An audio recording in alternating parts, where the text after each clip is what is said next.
चलिए जानते हैं नेशनल पार्क्स क्या होता है। इसके रिलेटेड जो भी क्वेश्चन आते हैं उनको कवर करेंगे, साथ ही साथ में जो डाउट हैं इस टॉपिक के रिलेटेड उनको भी क्लियर करेंगे। नेशनल पार्क क्या होता है? एक्चुअली एक बहुत बड़ा फॉरेस्ट एरिया होता है, नेचुरल एरिया, जो कि स्ट्रिक्टली जो है प्रोटेक्टेड किया जाता है। और इसमें एम क्या होता है, ताकि वहाँ की जो वाइल्ड लाइफ है उसको इम्प्रूव किया जाए, उसको कंजर्व किया जाए। वहाँ की जो वैरायटी ऑफ लिविंग बीइंग्स है, बायोडाइवर्सिटी है, उसको क्या किया जाए, कंजर्व किया जाए।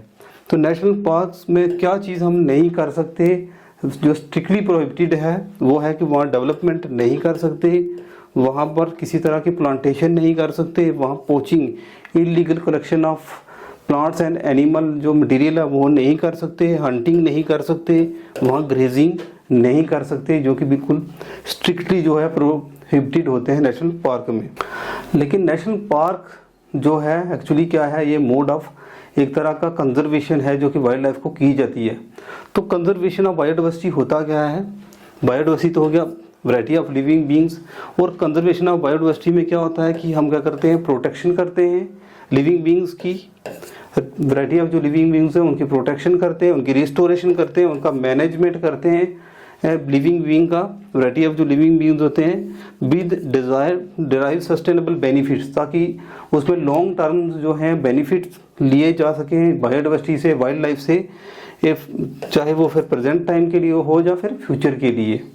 तो वो होता है conservation of biodiversity. National park पढ़ने से पहले हमें ये पता होना चाहिए कि कंजर्वेशन ऑफ बायोडाइवर्सिटी का ही ये हिस्सा है नेशनल पार्क्स, और उसमें जो है बायोडाइवर्सिटी को प्रिजर्व करते हैं दो तरह से। एक होता है in situ mode of conservation. In situ conservation होता है जिसको हम कभी कभी इन विवो कंजर्वेशन वीक देखते हैं, कभी क्वेश्चन में पूछ लेते हैं। तो ये सेम चीज़ है, इन सिटू और इन विवो कंजर्वेशन। तो इसमें क्या करते हैं, ऑन साइट कंजर्वेशन भी बोलते हैं इसको, जिसमें कंजर्वेशन की जाती है स्पीशीज़ की उनके नेचुरल हैबिटेट में। हैबिटेट क्या होता है, स्पीशीज़ का वो वाला पोर्शन जहाँ स्पीशीज़ रहते हैं, खाना अपना कलेक्ट करते हैं, रिप्रोडक्शन करते हैं, उसको बोलते हैं हैबिटेट। तो इन सिटू कंजर्वेशन में क्या होता है कि जो प्रिजर्वेशन और प्रोटेक्शन की जाती है किसी भी स्पीशीज़ की, वो उसके नेचुरल हैबिटेट में की जाती है, उसका वो नेचुरल घर होता है, वहीं पर उसको कंजर्व कर किया जाता है। जबकि जो एक्स सिटू कंजर्वेशन क्या है, जिसको ऑफ साइट कंजर्वेशन भी कहते हैं, out of natural habitat, natural habitat से दूर जब कंजर्वेशन की जाती है तो उसको बोलते हैं ex situ conservation. Outside, x means outside conservation की जाती है, जिसको कभी कभी इन विट्रो कंजर्वेशन भी कहा जाता है। In vitro mode of conservation जो लेबोरेटरी कंडीशन में की जाती है। तो क्वेश्चन कभी ये भी पूछ लें तो तभी हम कवर कर सकते हैं। तो इसमें क्या करते हैं कि प्रिजर्वेशन जो की जाती है बायोलॉजिकल डाइवर्सिटी की, वो की जाती है आउटसाइड द नेचुरल हैबिटेट। जो नेचुरल हैबिटेट होता है स्पीशीज़ का, उनके घर से दूर बाहर जब कंजर्वेशन की जाती है तो वो एक्स सिटू कंजर्वेशन का हिस्सा होता है। जब बात हम इन सिटू कंजर्वेशन की करते हैं, जब नेचुरल हैबिटेट में किसी भी स्पीशीज़ को प्रिजर्व किया जाता है, उसको बोलते हैं इन सिटू कंजर्वेशन। तो इसमें क्या करते हैं, मैनेजमेंट करते हैं बायोडाइवर्सिटी की, वैरायटी ऑफ लिविंग बीइंग्स की, उसमें की जाता है। तो इन सिटू कंजर्वेशन के बहुत सारे फ़ायदे हैं, कुछ एडवांटेजेस हैं, क्योंकि तो इसमें पहला क्या है, preserve the species as well as their natural habitat. In situ conservation जब की जाती है तो उसमें स्पीशीज़ का प्रिजर्वेशन तो होता ही है, साथ ही साथ में उनका जो नेचुरल हैबिटेट है उसकी भी कंजर्वेशन हो जाती है, वो भी बचता है, उसकी प्रोटेक्शन होती है। इसके अलावा protection of a large number of population. तो लार्ज नंबर ऑफ जो पॉपुलेशन वहाँ पर रह रही होती है, स्पेशली जो वहाँ की इनहेबिटेंट्स होते हैं, वहीं के रहने वाले होते हैं, जो एंडेमिक स्पीशीज़ होते हैं खासकर, उनकी पॉपुलेशन की जो है प्रोटेक्शन होती है। साथ ही साथ में इकोनॉमिकली, और ये जो है और कन्वीनियंट मेथड है कंजर्वेशन का, आसान है एक तरह का, और इसमें कोई ज़्यादा इकोनॉमिकली भी जो है लॉस नहीं होता। तो ये भी, इसके अलावा क्या है, doesn't require species adjustment to new habitat, क्योंकि जब इन सिटू कंजर्वेशन करते हैं तो जो स्पीशीज़ है उनको नेचुरल हैबिटेट मिलता है, उनको कहीं दूसरी जगह पर, नई जगह पर जाकर सेटल होने की ज़रूरत नहीं पड़ती, वो न्यू हैबिटेट में जाने की, एडजस्ट होने की ज़रूरत नहीं पड़ती। तो ये कुछ बेनिफिट्स होते हैं जो इन सीटू कंजर्वेशन के। अब जब हम बात करते हैं इन सीटू कंजर्वेशन में कौन कौन से जो हैं एरियाज़ आते हैं और एक्स सीटू कंजर्वेशन में कौन कौन से एरियाज़ आते हैं, तो इन सीटू कंजर्वेशन जो नेचुरल हैबिटेट प्रोवाइड किया जाता है स्पीशीज़ को, उसका हिस्सा है प्रोटेक्टेड एरिया नेटवर्क, जिसमें नेशनल पार्क्स हो गए, wildlife sanctuaries, biosphere reserve, ये सारे के सारे क्या हैं, sacred groves, forest and lakes, mangroves, coral reefs, ये in situ mode of protection होती है जहाँ पर नेचुरल हैबिटेट प्रोवाइड किया जाता है किसी भी वाइल्ड लाइफ को। और एक्स सीटू कंजर्वेशन का हिस्सा होते हैं seed gene banks, field gene banks, cryo preservation, जब कोल्ड टेम्परेचर में स्पीशीज़ को कंजर्व किया जाता है, जब सीड को या जीन को। इसके अलावा botanical garden, zoological garden, tissue cultures, ये जो है ex situ mode of conservation होते हैं जब स्पीशीज़ को आउटसाइड देयर नेचुरल जो हैबिटेट, आउटसाइड और away from their natural habitat जब कंजर्व किया जाता है, तो ये मेथड या ये एरियाज होते हैं। अब क्योंकि इम्पॉर्टेंट इसलिए था कंजर्वेशन ऑफ स्पीशीज़ की, वह इन नेशनल पार्क एक्चुअली है क्या चीज़ है, तो ये in situ mode of conservation है जिसमें कि स्पीशीज़ का ये क्या होता है, एक तरह का नेचुरल हैबिटेट है जहाँ पर स्पीशीज़ जो है in situ mode of conservation species को मिलती है नेशनल पार्क्स में। Types of national park in India. India में दो तरह के नेशनल पार्क्स मिलते हैं, एक तो टेरेस्ट्रियल नेशनल पार्क और दूसरा मैरीन नेशनल पार्क। तो उसमें जो टेरेस्ट्रियल नेशनल पार्क वो नेशनल पार्क होते हैं जो कि ऑन लैंड पर जो एस्टेब्लिश किए जाते हैं, जो लैंड पर हैं, सिंपली उन नेशनल पार्क को बोलते हैं टेरेस्ट्रियल नेशनल पार्क्स। और दूसरे होते हैं मैरीन नेशनल पार्क जो कि adjacent to water bodies, specially primary toward the sea और लेक्स के साथ जो एडजेसेंट होते हैं, ऐसे नेशनल पार्क्स को बोलते हैं मैरीन नेशनल पार्क्स। तो नेशनल पार्क के कुछ अब फैक्चुअल जो पॉइंट्स हैं वो हम पढ़ेंगे। तो नेशनल पार्क का है ये स्पेशली ये हैबिटेट स्पेसिफिक होता है। किसका हैबिटेट, कि इसमें होल वाइल्ड लाइफ को जो है कंजर्वेशन मिलती है, प्रिजर्व किया जाता है होल वाइल्ड लाइफ को। इसमें इंक्लूडिंग फ्लोरा और फौना दोनों आते हैं, तो उसको जो है उनको प्रिजर्व किया जाता है। वो वहाँ national park as a habitat act करते हैं, पूरा इकोसिस्टम को प्रिजर्व किया जाता है, स्पेशली फ्लोरा और फौना को नेशनल पार्क में। तो इसलिए ये हैबिटेट स्पेसिफिक होते हैं। और ये क्या है, एरिया होता है जो कि स्ट्रिक्टली रिजर्व होता है for the betterment of wild life. Wild life की बेटरमेंट के लिए ही ये एरिया डिक्लेयर किया जाता है नेशनल पार्क। और ये रिजर्व एरिया होता है जिसको ओनर ओनरशिप किसके पास होती है, गवर्नमेंट के पास। तो इसमें नेशनल पार्क में किसी तरह की भी प्राइवेट ओनरशिप नहीं होती, इसमें गवर्नमेंट जो है की ओनरशिप ही होती है। मालिकाना हक जो होता है गवर्नमेंट का ही होता है नेशनल पार्क में। तो एरिया जो है वो प्रोटेक्ट किया जाता है from human exploitation, industrialisation and pollution. किसी तरह का भी ह्यूमन एक्सप्लॉयटेशन यहाँ पर जो है वो अलाउड नहीं होता। इंडस्ट्रियलाइजेशन, इंडस्ट्रीज का एस्टेब्लिशमेंट और पोल्यूशन वगैरह यहाँ पर नहीं होता। इसमें ये सेंसिटिव जोन होता है, बिल्कुल ही साइलेंट जोन होता है ये। इसके अलावा कटिंग, ग्रेजिंग एक्टिविटीज़ जो है बिल्कुल ही अलाउड नहीं होती नेशनल पार्क में।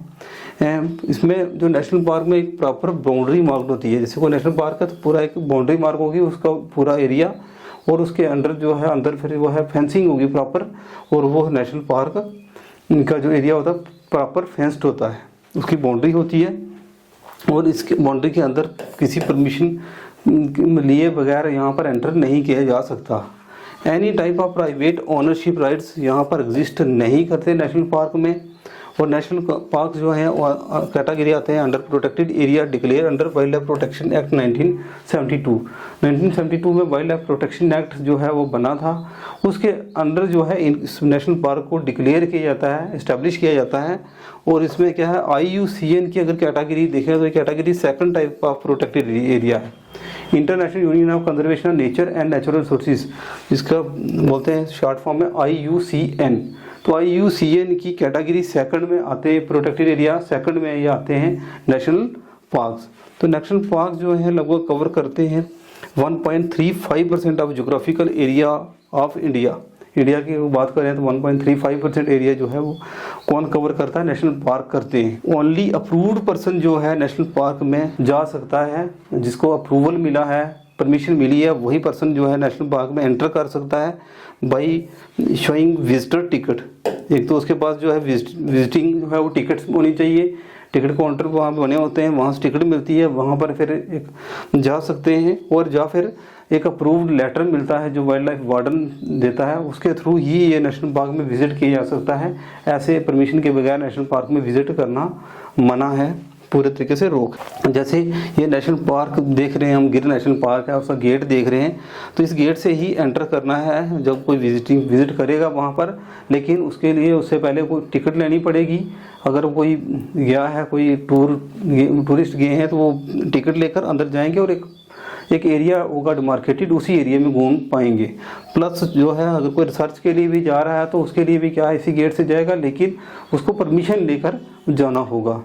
जो विजिटर विजिट करते हैं नेशनल पार्क में, वो एक व्हीकल के थ्रू ही विजिट करते हैं, जो कि ऑलरेडी वहाँ पर होती है। अपनी प्राइवेट व्हीकल के थ्रू नहीं कर सकते, वहाँ जंगल सफारी वगैरह लगी होती है, उसी के थ्रू वो जा सकते हैं। और उनके उसमें भी एक रूट होता है, प्रॉपर डिफाइंड ट्रेल होता है, एक रूट होता है, उसी रूट से वो जा सकते हैं, वो डिफाइंड होता है पहले ही। और विजिटर जो है उनको किसी भी हालत पे अपनी जो व्हीकल होती है उसको छोड़ना नहीं होता, किसी भी रीज़न से। अगर छोड़ना कहीं है तो वो एक अप्रूव्ड प्लेस होती है, जहाँ पर जैसे अगर कॉर्बेट नेशनल पार्क जाते हैं तो अंदर वहाँ पर कोई चाय पीने के लिए या ब्रेकफास्ट करने के लिए जगह होती है, वहाँ उतर सकते हैं। अदरवाइज व्हीकल को किसी भी हालत पे छोड़ नहीं सकते, क्योंकि वहाँ पर जो है नेशनल पार्क के अंदर वाइल्ड एनिमल्स होते हैं जो कि अटैक कर सकते हैं। कोई भी पर्सन अगर नेशनल पार्क में जाना चाहता है तो उसको परमिशन जो है लेनी होती है चीफ वाइल्ड लाइफ वार्डन से। क्वेश्चन आंसर होता है कि कौन इसको परमिशन देता है, तो चीफ वाइल्ड लाइफ वार्डन देता है, अप्रूव करता है। और उसमें क्या क्या उसकी परमिशन मिलती है, फोटोग्राफी कर सकता है, साइंटिफिक रिसर्च कर सकता है, टूरिज्म के लिए और अदर कुछ जो रिलेटेड इश्यूज होते हैं उनके लिए वो परमिशन दे सकता है। जो भी प्रोटेक्टेड एरिया होते हैं, नेशनल पार्क होते हैं, वो किसके अंडर होते हैं, अंडर द डायरेक्शन हो, मैनेजमेंट हो, मेंटेनेंस हो, सब की कौन करता है, चीफ वाइल्ड लाइफ वार्डन करता है। फोटोग्राफी जो है अलाउड होती है, बट जो रिसर्च और एजुकेशनल वर्क है, कोई रिसर्च करना चाहता है, कोई स्कॉलर अंदर विजिट करता है, तो उसको फिर क्या करना होता है, प्रायर परमिशन पहले लेनी होती है, परमिशन लेटर बनवाना पड़ता है, उसके बाद ही वो जो है विजिट कर सकता है। अदरवाइज जो विजिटर जाते हैं, टूरिस्ट जाते हैं, वो फोटोग्राफ वगैरह जो है वो लेते हैं, उनको लोड होता है। जैसे कि हम यहाँ पर ये देख भी रहे हैं कि जो व्हीकल जा रहा है एक प्रॉपर जो है रूट्स के थ्रू जा रहा है, और उसी रूट को फॉलो करना होता है, वो जो कि डिफाइंड ट्रेल होता है उसी के थ्रू। और उनको अपनी जो गाड़ी जंगल सफारी होती है उसके थ्रू ही जाना होता है, और उसको उतरना जब बस लगी होती है उसके थ्रू जा सकते हैं, और उससे उतर नहीं सकते क्योंकि कोई भी वाइल्ड एनिमल जो है उन पर अटैक कर सकता है। जिम कॉर्बेट नेशनल पार्क जो है वो फर्स्ट नेशनल पार्क है इंडिया का, अगर बात करें, जो कि एस्टेब्लिश हुआ था 1936 में। तो क्वेश्चन आता है कि इंडिया का फर्स्ट नेशनल पार्क कौन सा है, तो वो जिम कॉर्बेट नेशनल पार्क जो कि उत्तराखंड में है प्रेजेंट डे में। और साथ में क्या है कि ये एस्टेब्लिश हुआ था 1936 में। इसका पहले जो नाम था वो था हैले नेशनल पार्क नाम था, जो कि फाउंडर थे इसके सर मैल्कम हैले। लेकिन 1956 में in the honour of Jim Corbett जो जिन्होंने कि ये काफ़ी इनिशिएटिव लिए हैं वाइल्ड लाइफ प्रिजर्वेशन इंडिया में के लिए, उन्होंने काफ़ी इनिशिएटिव लिए थे, तो उनके नाम से जो है इंडियन गवर्नमेंट ने रीनेम किया है हैले नेशनल पार्क को कॉर्बेट नेशनल पार्क में। तो फर्स्ट नेशनल पार्क अगर वर्ल्ड की बात करें तो वर्ल्ड में येलो स्टोन नेशनल पार्क है, जो कि यूनाइटेड स्टेट में है, और ये इस्टेब्लिश हुआ था जो कि 1872 में इस्टेब्लिश किया गया था यूनाइटेड स्टेट में।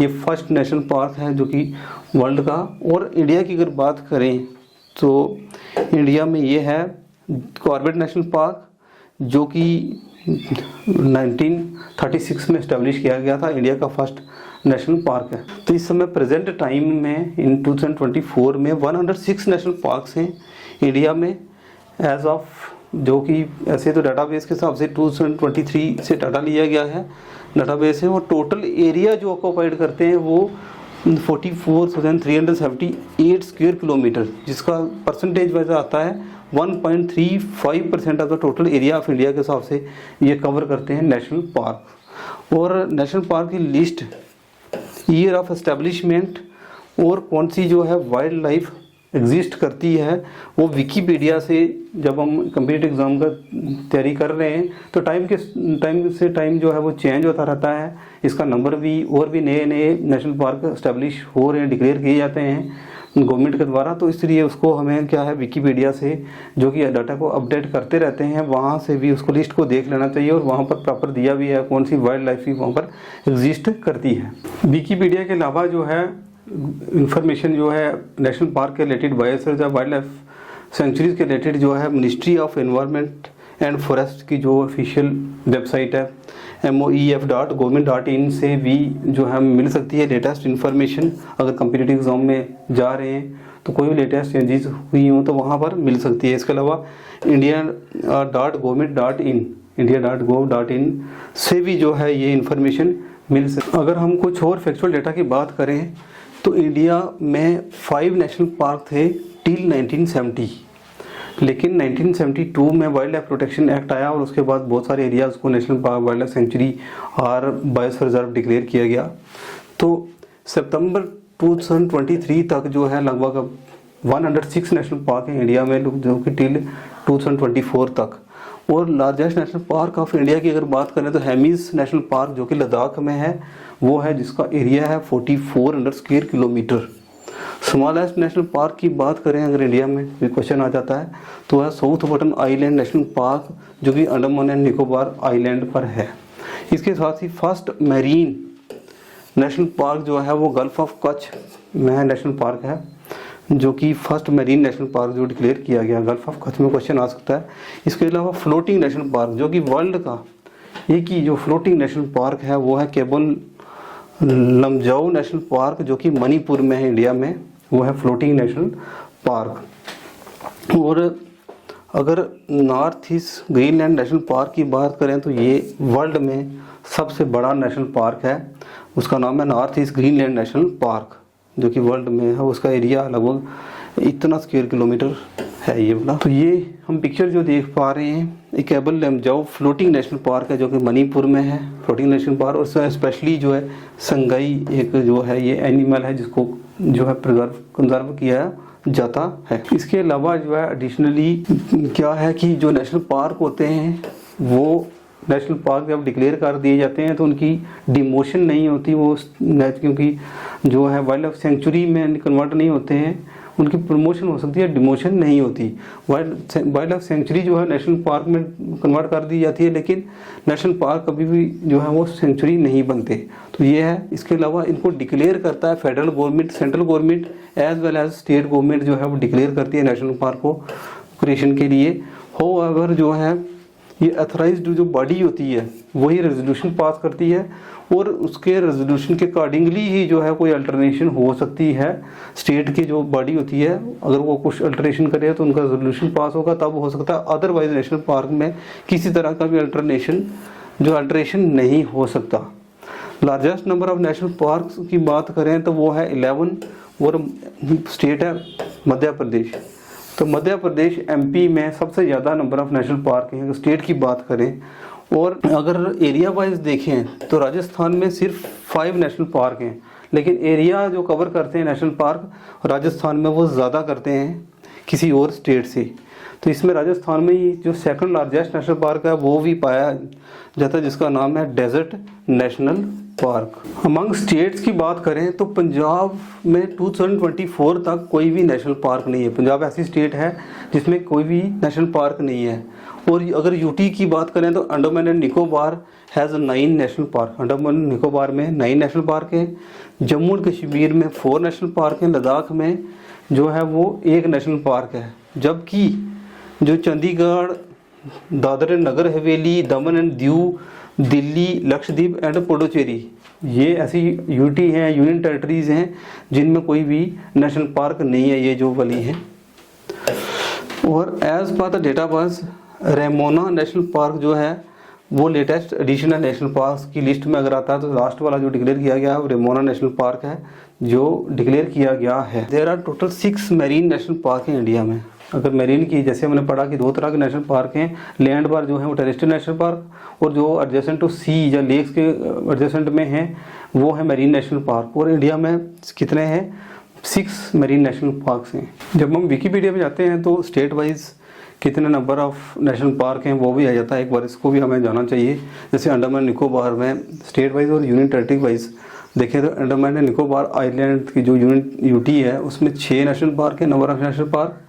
आंध्र प्रदेश में 3, अरुणाचल प्रदेश में 2, असम में 7 हैं, बिहार में 1 है, चंडीगढ़ में कोई नहीं है, जैसे पहले ही हमने पढ़ा चंडीगढ़ में कोई नहीं है, छत्तीसगढ़ में 3, दादरा नगर हवेली में नहीं है, दिल्ली में नहीं है, गोवा में 1, गुजरात में 4, हरियाणा में 2, हिमाचल प्रदेश में 5, जम्मू कश्मीर में 4 नेशनल पार्क है, कर्नाटक में जो 5, केरला में 6, लद्दाख में 1 नेशनल पार्क है, लक्षद्वीप में कोई नेशनल पार्क नहीं है, मध्य प्रदेश में सबसे ज़्यादा 11 नेशनल पार्क हैं, महाराष्ट्र में 6, मणिपुर जो है 2 नेशनल पार्क है, मेघालय में 2, मिजोरम में 2, नागालैंड में जो है 1 नेशनल पार्क है, उड़ीसा में 2, पुडुचेरी में कोई नेशनल पार्क नहीं है, पंजाब जैसी स्टेट है जहाँ पर कोई नेशनल पार्क नहीं है, राजस्थान में 5, सिक्किम में 1, तमिलनाडु में 5, तेलंगाना में 3, त्रिपुरा में 2, उत्तर प्रदेश में 1 नेशनल पार्क है, इतने बड़ी स्टेट है लेकिन 1 नेशनल पार्क है, उत्तराखंड में 6 हैं नेशनल पार्क हैं, वेस्ट बंगाल में भी 6 नेशनल पार्क हैं, जो कि टोटल परसेंटेज एरिया बनता है जो 1.35% वाइज बनता है। तो फिर उसके बाद ये नेशनल पार्क वगैरह भी दी हुई है, जो कि आपको जब डिटेल में थोड़ा सा देखना है जाकर एक बार पढ़ना चाहिए, विकिपीडिया में पूरा टोटल इसका दिया हुआ है। यूनेस्को की नेचुरल हेरिटेज साइट्स भी डिक्लेयर की गई हैं, यूनेस्को ने की है नेचुरल हेरिटेज साइट्स, उसमें ये 7 नेशनल पार्क्स आते हैं। कभी क्वेश्चन आ जाता है कि इनमें से कौन से यूनेस्को के नेचुरल हेरिटेज साइट में नेशनल पार्क आते हैं, तो उसमें एक है काजीरंगा नेशनल पार्क जो कि असम में है, वन राइनोसेरॉस जो है उसको कंजर्व किया जाता है वहाँ पर, Manas national park, Kevadia national park Rajasthan, Sundarban national park जो कि वेस्ट बंगाल में है, नंदा देवी नेशनल पार्क जो कि उत्तराखंड में है, इसके अलावा ग्रेट हिमालयन नेशनल पार्क जो कि हिमाचल प्रदेश में है, और कंचनजुंगा जो है नेशनल पार्क है वो है सिक्किम में। इस टेबल में कुछ फेमस नेशनल पार्क हैं विद वाइल्ड लाइफ, जो यूनिक वाइल्ड लाइफ है वो है शोन की गई है। तो इसमें नेशनल पार्क किस यूनियन टेरिटरी या स्टेट में है, प्लस फेमस वाइल्ड लाइफ कौन सी है। तो इम्पोर्टेंट क्वेश्चन कभी कभी ज़्यादातर इसमें से बहुत सारे कवर हो जाते हैं, ऑल दो 106 नेशनल पार्क हैं उनमें से कोई भी पूछा जा सकता है, लेकिन इम्पोर्टेंट जो हैं ये वाले हैं। तो इसमें पूछा जाता है कि गिर नेशनल पार्क कहाँ पर है, पहली बात है तो वह जी से गिर, जी से गुजरात में है, प्लस इसमें एशियाटिक लाइन को जो है वो प्रिजर्व किया जाता है, कंजर्व करके रखा हुआ है। दूसरा है काजीरंगा नेशनल पार्क, स्पेशली जो वन आर्म राइनोसेरॉस जो है वो यहाँ पर उसको संरक्षण मिलता है, ये असम में है, और वाटर बफलो भी यहाँ पर मिलती हैं। इसके अलावा जो है डचीगम नेशनल पार्क जो कि JNK में है, इसमें हांगुल जिसको कश्मीर स्टैग भी कहते हैं उसको कंजर्व किया जाता है। Hemis high altitude national park Ladakh में है जो कि इंडिया का लार्जेस्ट नेशनल पार्क है, वैसे भी वहाँ स्नो लेपर्ड को कंजर्वेशन देते हैं। इसके अलावा बांदीपुर नेशनल पार्क जो कि कर्नाटक में है, टाइगर और स्पेशली वाइल्ड एलिफेंट जो है कंजर्व किया जाता है। पेरियार नेशनल पार्क केरला में है, वो भी वाइल्ड एलिफेंट के लिए स्पेशली है। इसके अलावा टाइगर, रेयर लाइन टेल्ड मकाका भी वहाँ पर मिलता है। साइलेंट वैली नेशनल पार्क जो कि केरला में बहुत सारे टाइम क्वेश्चन पूछा जाता है, लाइन टेल्ड मकाका और टाइगर को कंजर्व किया जाता है। बांधवगढ़ नेशनल पार्क जो कि मध्य प्रदेश में है, tiger, golden jackal, sloth, bear, wolf और वाइल्ड जो बोर है उसको कंजर्व किया जाता है। कान्हा नेशनल पार्क मध्य प्रदेश में है, टाइगर की कंजर्वेशन के लिए इसको डिक्लेयर किया गया, एस्टैब्लिश किया गया है। रणथंबोर आर से राजस्थान, ये टाइगर रिजर्व है जो कि राजस्थान में का है। सरिस्का राजस्थान में है स्पेशली, और ये भी बंगाल टाइगर के लिए फेमस है। इसके अलावा कोलेडिया गाना भारतपुर जो कि बर्ड सेंचुरी भी है, जो राजस्थान में है, इसमें बर्ड्स वगैरह को कंजर्वेशन दी जाती है। दुधवा नेशनल पार्क जो कि उत्तर प्रदेश का एक इकलौता नेशनल पार्क है जो कि टाइगर की कंजर्वेशन के लिए और गेंजेटिक डॉल्फिन्स के लिए ये जो है फेमस है। और इसके अलावा जो है कॉर्बेट नेशनल पार्क जो कि बंगाल टाइगर के लिए जो है, टाइगर के लिए स्पेशली जो है इसको कंजर्वेशन के लिए डिक्लेयर किया गया है। इसके अलावा वन डायनासोर जैसे हमने पढ़ा, काजीरंगा नेशनल पार्क असम में है। एलिफेंट के लिए पेरियार याद रखें, तो ये टेबल एक और था। तो एशियाटिक लाइन के लिए गुजरात पढ़ा हमने। इसके अलावा कुछ ये है कि ग्रेट इंडियन बस्टर्ड कहाँ पर मिलता है, ये डेजर्ट नेशनल पार्क जो राजस्थान में है, और कुछ एरिया मध्य प्रदेश में वहाँ पर ये मिलता है ग्रेट इंडियन बस्टर्ड। इसके अलावा रॉयल बंगाल टाइगर जो है सुंदरबन में मिलता है, ये वेस्ट बंगाल में है। संगाई जो कि फ्लोटिंग नेशनल पार्क है केबल लमजाऊ, वहाँ पर मिलता है ये एनिमल। अभी इसकी पिक्चर भी हमने देखी थी। लोकटक लेक के आसपास ये मणिपुर में जो है पाया जाता है ये। इसके अलावा बारहसिंगा जिसको बोलते हैं स्वैम्प डियर, बारहसिंगा स्वैम्प डियर जो कि कान्हा नेशनल पार्क मध्य प्रदेश में है, वहाँ पर ये पाया जाता है। इसके अलावा साइबेरियन क्रेन्स बर्ड है जो कोलोडिया नेशनल पार्क में मिलता है, जो कि क्या है राजस्थान में है, भरतपुर। क्योंकि ज़्यादातर बर्ड्स के जो भी हैं वो भरतपुर राजस्थान में बर्ड्स के रिलेटेड हैं, भरतपुर में, तो वो है। इसके अलावा क्लोडी लेपर्ड जो है वो cloudy leopard national park Tripura में है। Snow leopard Hemis high altitude national park Ladakh में। स्नो लेपर्ड के लिए गोल्डन लंगूर पूछा जाता है बहुत टाइम पे, कहाँ पर पाया जाता है ये, तो ये असम में है जो वाइल्ड लाइफ सेंचुरी है। और रेमोना नेशनल पार्क, रेमोना नेशनल पार्क में गोल्डन जो लंगूर पाया जाता है। नीलगिरी ताहर एराविकुलम जो है नेशनल पार्क है जो कि केरला में पाया जाता है, ये नीलगिरी ताहिर। तो जो भी ये वाइल्ड लाइफ है इसको एक बार आप पढ़ें और साथ ही साथ में इन जो वाइल्ड लाइफ है इनकी पिक्चर भी देखें, नेट पर मिल जाएगी, जिससे आसानी से ये आपको याद भी रहेगा कि कौन सी चीज़ कैसी होती है, वो भी पता चलेगा। साथ साथ में इंपॉर्टेंट नेशनल पार्क हैं उनकी लोकेशन इंडिया के मैप पर भी देख लेते हैं। जैसे किश्तवाड़ नेशनल पार्क JNK में है। Hemis high altitude national park है जो कि लद्दाख में है। ग्रेट हिमालय नेशनल पार्क जो कि हिमाचल प्रदेश में। Valley of flower national park जो है वो उत्तराखंड में है। कॉर्बेट नेशनल पार्क जो राजाजी नेशनल पार्क भी उत्तराखंड में है। दुधवा नेशनल पार्क ये उत्तर प्रदेश में है। काजीरंगा असम में। मानसवी असम में है। नामदफा नेशनल पार्क अभी पूछा जाता है और अरुणाचल प्रदेश में है ये। सिरोही केबल लमजाऊ जो कि हमने मणिपुर में पढ़ा नेशनल पार्क है ये। इसके अलावा हम देख पा रहे हैं डेजर्ट नेशनल पार्क जो सेकंड लार्जेस्ट नेशनल पार्क है इंडिया का, वो राजस्थान में। रणथंभौर सरिस्का भी नेशनल पार्क भी जो है ये राजस्थान में है। रन ऑफ कच्छ गिर नेशनल पार्क जो है गुजरात में है, देखा हमने इसे। संजय गांधी नेशनल पार्क जो है वो महाराष्ट्र में है। इसके साथ साथ ही अगर हम देखें पेंच कान्हा बांधवगढ़ ये जो नेशनल पार्क हैं, ये या सतपुड़ा नेशनल पार्क ये वगैरह, ये सारे के सारे ये कहाँ पर हैं, ये मध्य प्रदेश में हैं। और खासकर जो इधर अगर देखते हैं साउथ में साइलेंट वैली नेशनल पार्क पूछा जाता है, कई बार वो केरला में है। और ये बंदीपुर जो है कर्नाटक में नेशनल पार्क है ये। और इंदिरा गांधी नेशनल पार्क जो है वो तमिलनाडु में है। तो ये कुछ इंपॉर्टेंट नेशनल पार्क हैं जो कभी कभी पूछे जाते हैं कि इनकी लोकेशन क्या है, उसके हिसाब से भी हमें मैप पर दिख रहे हैं कि ये कहाँ पर इनकी लोकेशन है। बेनिफिट्स क्या है नेशनल पार्क के फिर, कि ये तो जनरल है कि बायोडाइवर्सिटी की कंजर्वेशन होती है, रिक्रिएशन एंड इको टूरिज्म के लिए बेनिफिट है, इकोसिस्टम सर्विस मिलती है बहुत तरह की, चाहे फिर इसके अलावा क्या चाहे सॉइल कंजर्वेशन हो, वाटर फिल्ट्रेशन हो, क्लाइमेट रेगुलेशन हो वगैरह। कल्चरल एंड स्पिरिचुअल वैल्यूज़ भी जुड़ी होती हैं जब हम क्या कहते हैं नेशनल पार्क के साथ। तो चैलेंजेस क्या है, थ्रेट क्या है नेशनल पार्क को, कि इनका हैबिटेट लॉस हो रहा है, हैबिटेट फ्रेगमेंटेशन हो रहा है, क्लाइमेट चेंज की वजह से, जो चेंजेस की वजह से भी नेशनल पार्क पर थ्रेट्स हैं। इसके अलावा पोचिंग और इलीगल जो ट्रेड किया जाता है उसकी वजह से भी जो है नेशनल पार्क पर थ्रेट्स हैं, वहाँ पर रहने वाली वाइल्ड लाइफ को थ्रेट्स हैं।